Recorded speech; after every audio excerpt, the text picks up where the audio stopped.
Welcome to part 2 of episode 2 of Magic Mike Shows You the Money. I'm Magic Mike. Little bit magic, lot bit Mike. If you missed part 1, and if you did, what are you doing? Go back and watch part 1 first. But if you missed it, we discussed how the financials work, what the numbers represent from the 2022 financial reports, and compared previous years to the most recent completed years. As we now move into part 2, we get into some of the most important questions. What does this all do and mean to what we really care about, our performance on the pitch? When I last recorded a finances video back in June of 2022, episode 1, to explain why we were able to spend so much money on players, at the time we had just completed an improved but ultimately disappointing end of the season, 5th place, and a good start to the transfer window with a couple of players in and many more rumored to come who did in fact end up coming. We didn't yet have the first 14 games of this Premier League season to look at. So what's changed since then? Well, a considerable amount of evidence that the things that we have been doing to reform this team and this playing staff in Mikel Arteta's image are indeed working, at least as it relates to our best starting 11 being fit. I suppose we'll learn more about depth and continued improvement in the squad in the months to come. So let's act a little bit like Harry Kane for a second and take a deep dive.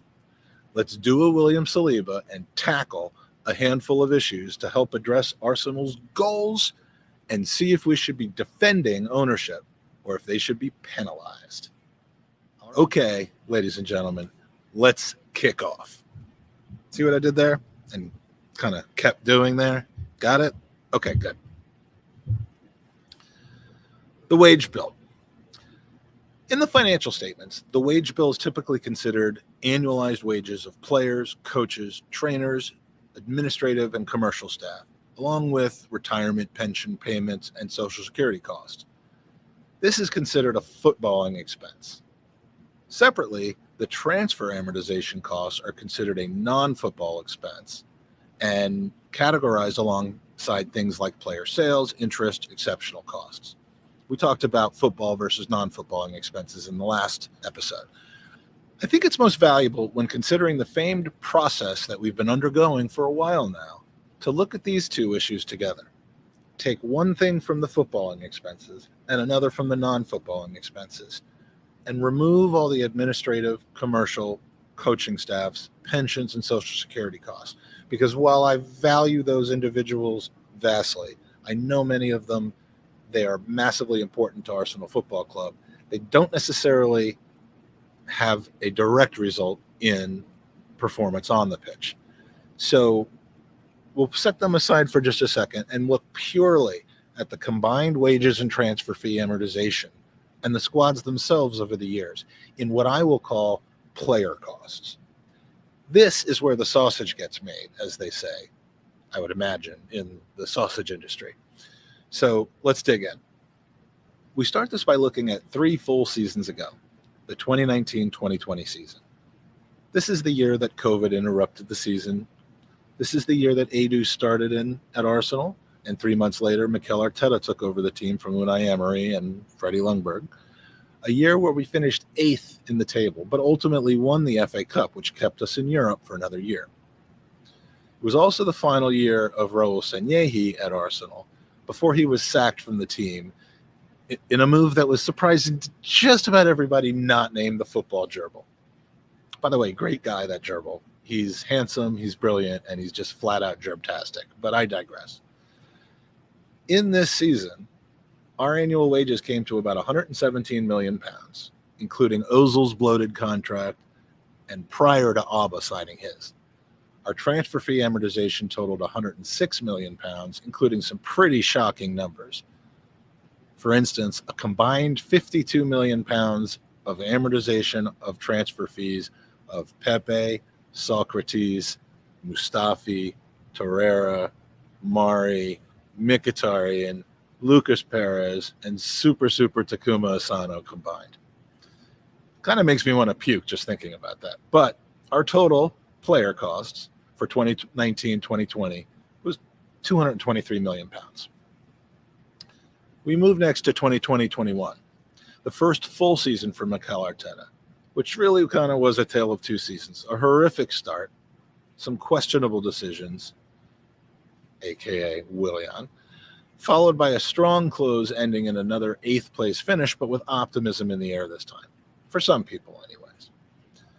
Aubameyang signs a contract increase. We bin off Mesut Ozil in January to Turkey, but continue to pay his wages for the rest of the season in order to get out from under more of his contract in future years. Same with Mustafi, Kolasinac, and Socrates. We signed Thomas Partey, Gabriel, Mari, and sell Willett. Our overall wages, what we pay the players, rise from $117 million to $140 million because we were bringing players in and clearing players out while still paying their wages. Transfer amortization rose only slightly from $106 million to $108 million because many of our previous purchases, transfer fees, were no longer in need of being amortized. They became fully amortized. So after 2021, we've got a total player cost now of £248 million, easily an all-time high, despite that squad coming to a very disappointing 8th place finish. But by this point, the wheels were already set in motion for what we would see in 2022, last season, and ultimately in 2023, this season. So let's talk about last season's player costs. The 2022 season, a vastly improved but still flawed campaign, a 5th place finish without any European football, but a lot of new blood in the lineup.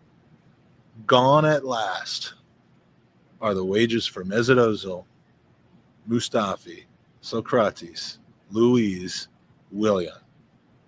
Into the team came some new blood: Benjamin White, Martin Odegaard, Aaron Ramsdale, Takahiro Tomiyasu, Sandro Lokonga, and Nuno Tavares.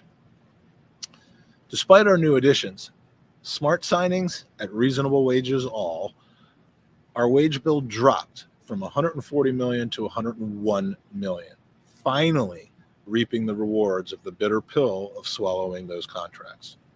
Transfer fee amortization continues to remain fairly level at $107 million, down from $108, for a total player cost of $208 million. Once again, it was $248 the year before. In this day and age, as I said in the last part of this episode, dropping your wage bill by 20% or £40 million while vastly improving the quality of your squad, the quality of your dressing room mentality, and your performance on the pitch says two things to me. One, smart, long-term, sustainable decisions are now being made. And the second thing is that prior to 2019, my God, our player contract and transfer management of previous regimes sucked the maximum number of eggs that it possibly could have sucked. So, yes, I think the changeover in regimes did a little bit to help us out. Now, we can project and look at the current year's player costs, the 2023 financials that we won't see for probably over a year after the summer transfer window that we've just had, under the knowledge that it will not yet include anything that we may do in January, ins or outs, any salaries saved by sending players out on loan in January, any salaries increased by contract extensions, which we know we need to do for some of our key players, or players purchased in January. After the summer transfer window, with 5 new players signed to long-term deals, a pay rise for Eddie, Mr. July Nketiah, and a number of high-profile loan deals arranged for some of our fringe players, here's what we're looking at. First, 7 players out on loan. Pepe, Mari, who has an obligation to be bought if his new club Monza, currently 13th in Serie A and 9 points ahead of the relegation zone, remain in Serie A next season. Ainsley Maitland-Niles, a.k.a. Mainsley, Balogun, who could possibly be recalled in January. I doubt it. Runnerson, who somehow still has a career and still is a property of Arsenal Football Club, Nuno Tavares, and Austin Trusty.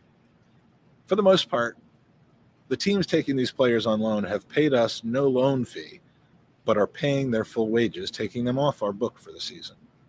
The exception to this is Nicola Pepe, who agreed that his £140,000 a week wage would be split into 4 parts. 2 parts are paid by Nice, 50%. 1 part is paid by Arsenal, 25%, or £35,000 a week. And the other part was taken a loss by Pepe, graciously deciding that he would rather get paid less to play in the disgusting south of France.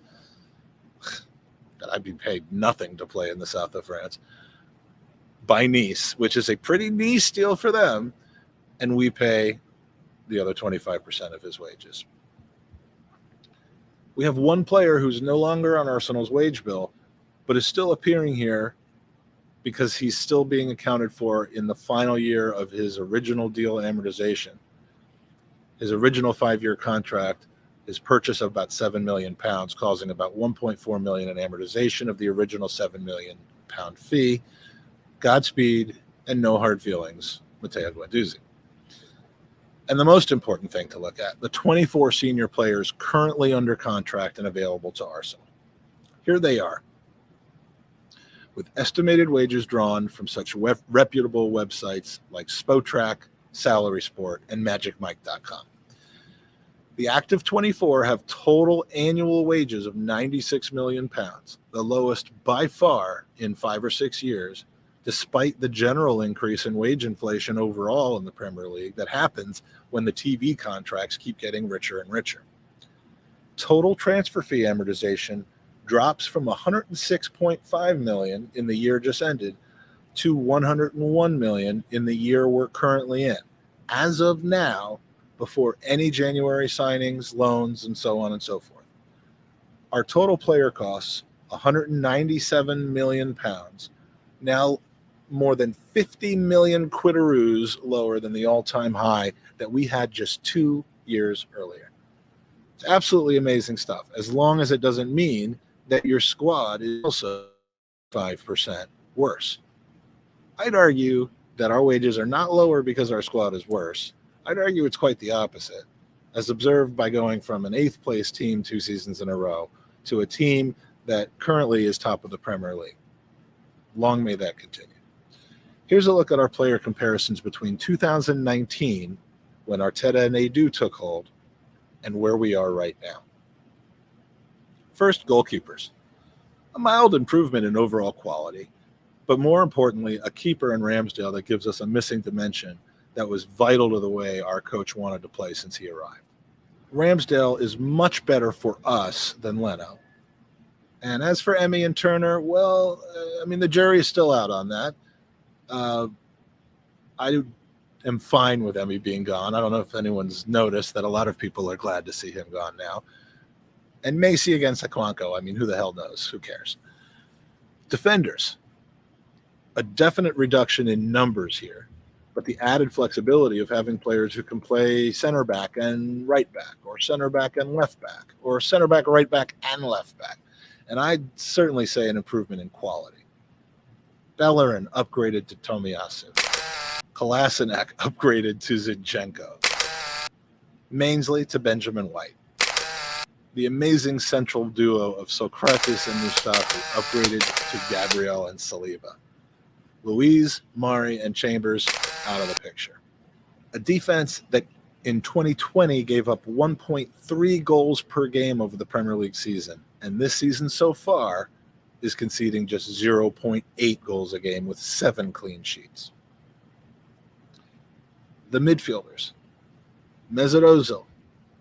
Not the Ozil we signed, but the Ozil that had 1 assist through March of that season, and it was in his very last game of his entire Arsenal career that he played. Ozil to Odegaard? Give me a break. I'll take Odegaard versus the 2020 version of Mesut Ozil. Willock and Vieira, I consider that a toss-up because Willock is certainly now starting to come into his own a little bit better for a much improved Newcastle team. And I just feel that it's way too early to read too much into Vieira's usefulness, as he has been exactly what he was purchased to be, a depth play and not a starter. Torreira to Partey might be almost as big of a mismatch as Mustafi to Saliba. Guendouzi versus Lakanga is probably the only decline in quality. But again, that's based on Guendouzi's current form, Lakanga's current form, and not his potential. But I think we can give that one to Guendo talent-wise.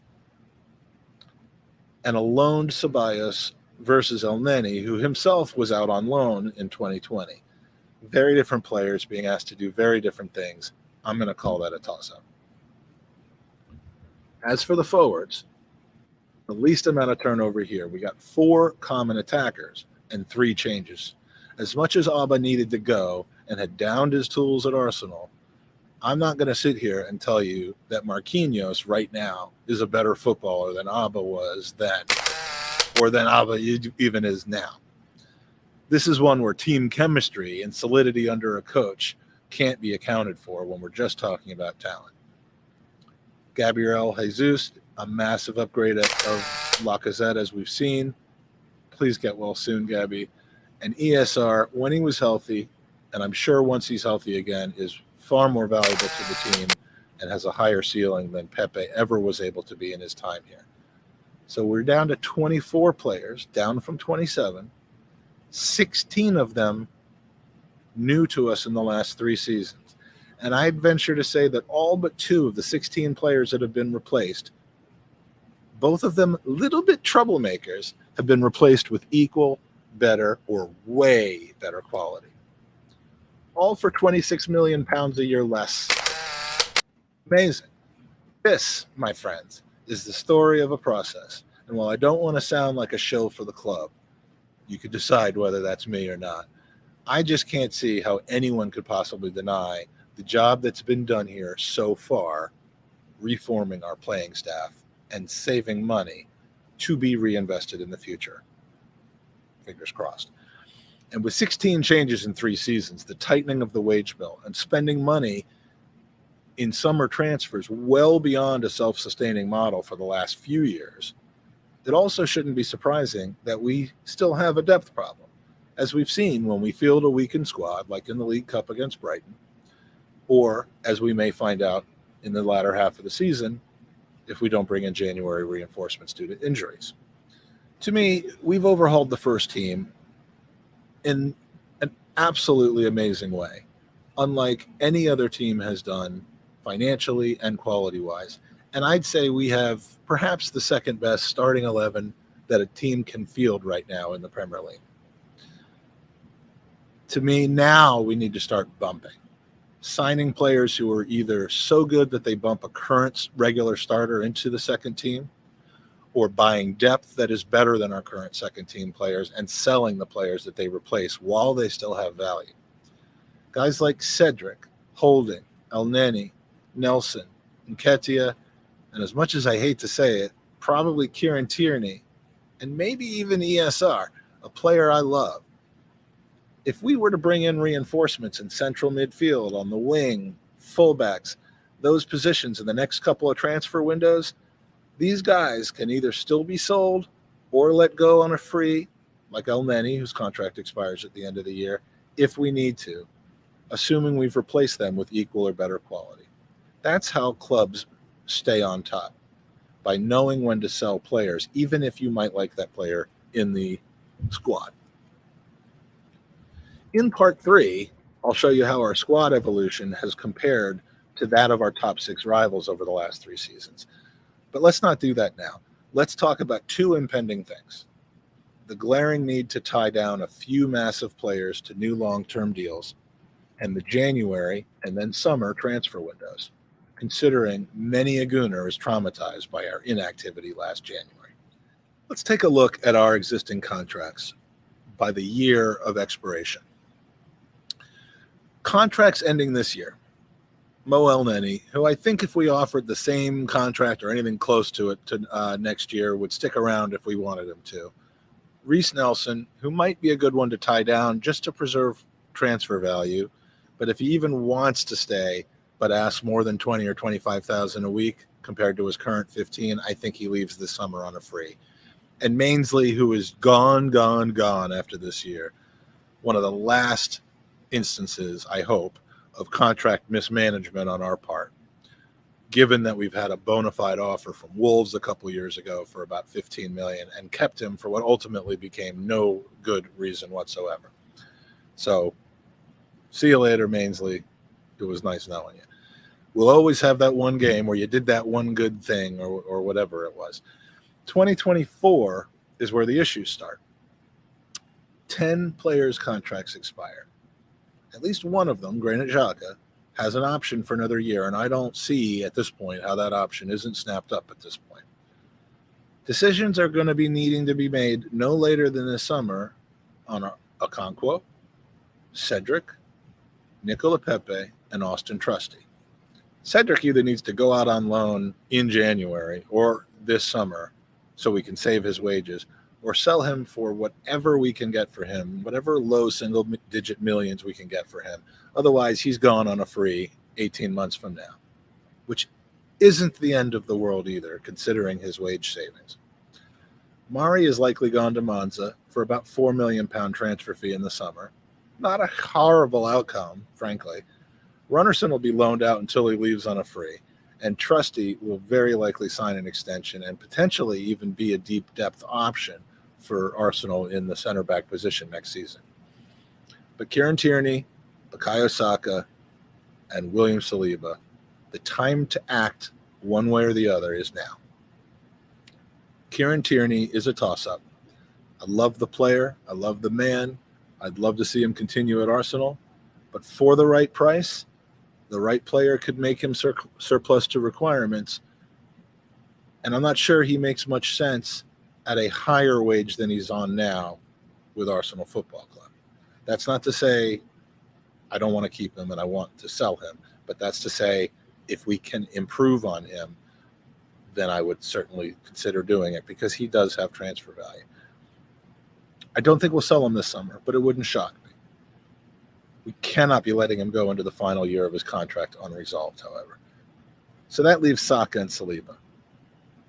I'm not going to dismiss our 2025 player expirations, which include Martinelli, Odegaard, Ramsdale, Tomiyasu, Gabriel. But Martinelli's already said that all he needs is a pen. And I see no rush to bump up the wages on the others a year earlier than we need to until at least this summer, if not during next season. So let's focus on Saka and Saliba. The two of them combined are on £70,000 a week, which is about £3.6 million a year. They won't go into their final season without a new contract. And it'll take at least $200,000 a week on average to sign Saka, and probably around the same, give or take, to sign Saliba, especially if his current form continues throughout the rest of this season. Let's assume their combined wages will be bumped up to $400,000 a week combined next season. That's £21 million a year combined. So let's take a look ahead real quick to next season, the starting point. Assume Runnerson is loaned out again, off of our books as far as salary and wages are concerned. Assume Mari is gone to Monza. And let's say Nuno Tavares, Balogun, Trusty, and Pepe, for a moment, all come back from loan, are not sold, stay here, and we sign nobody this January or July. An impossible scenario, but with that, let's just take a look. And we start the season with next season with $102 million in wages and $97 million in amortization, about $199 million in player costs, virtually the same as this season. Now assume that Saka and Saliba are inked to average 200,000. Let's say maybe Saka's 220, Saliba's 180, somewhere in that neighborhood, that kick in next season. Now we're up to $216 million of total player costs, still $32 million lower than our 2021 player costs. But we know that this squad right here will not be the squad that we start next season with. I do think Tavares, Balogun, and Trusty are likely to come back to the squad. Whether they're loaned out or not, I don't know, but I don't think they'll be sold. I don't think that Cedric, Pepe, El Neni, Runnerson, or Mari will be here. after this season. We could very well be seeing 3 or 4 out of the 24 players listed here leaving to make room for new signings. But before we do that, with these upgrades, we're back to £207 million of player spend. In other words, where we ended last season. But are we going to sit there and not improve or reinforce? Not a chance. So let's say we sign somewhere between 3 to 5 players between the January and summer window for a total of $160 million in transfer fees. Let's assume they're all young enough to be on 5-year contracts. And let's assume their wages average $200,000 a week for a total of £31 million in average wages. It could even be 4, 5, or 6 players if we happen to get better deals by guys in their final contract year or people who are out of contract, thinking in terms of Tielemans, for example, that we could end up with 4, 5, or 6 players totaling £31 million in annual wages and £160 million in transfer fees. You can fill in the gaps on which types of players, specific names. We've all heard of Mudryk, Danilo, Tielemans, and plenty of others being tossed around. And as much as I'd love to see Jude Bellingham strolling through the doors at London Colney, I don't see it happening. But that's not to say that we couldn't afford to do it. I just think Arsenal would prefer to buy 3 rising potential superstars for the same money that we'd likely have to spend on 1 Jude Bellingham. And like it or not, that's just the way it is. With those budgeted added transfer fees and wages, we're now at a maximum of $268 million in player costs, minus whatever wages we end up shipping out from the remaining squad that you're seeing here. Still a new record high for us, but a very, very strong team, a young team, a team with players with resale value in the future. And instead of being a Europa League club or a club completely out of Europe on Champions League wages, by that point, we absolutely must be a Champions League club, a Premier League title challenging club with the revenues which, if we reach those statuses, will easily handle that kind of a wage bill and still be self-sustaining once again, which we know is the Kroenke's ultimate goal, to get back to being self-sustaining. The big question, what will we do in January? Well, we easily have the funds. We easily have the wage structure now to add to our squad. We have a better likelihood and expectation than we did this time last season of getting back to the Champions League, at least as it relates to what the plan was and the projections were at the beginning of the season. So I don't see this January going like last January did. I could see Mudryk, I could see Danilo, or maybe even Tielemans being realistic options and not necessarily blowing our entire budget.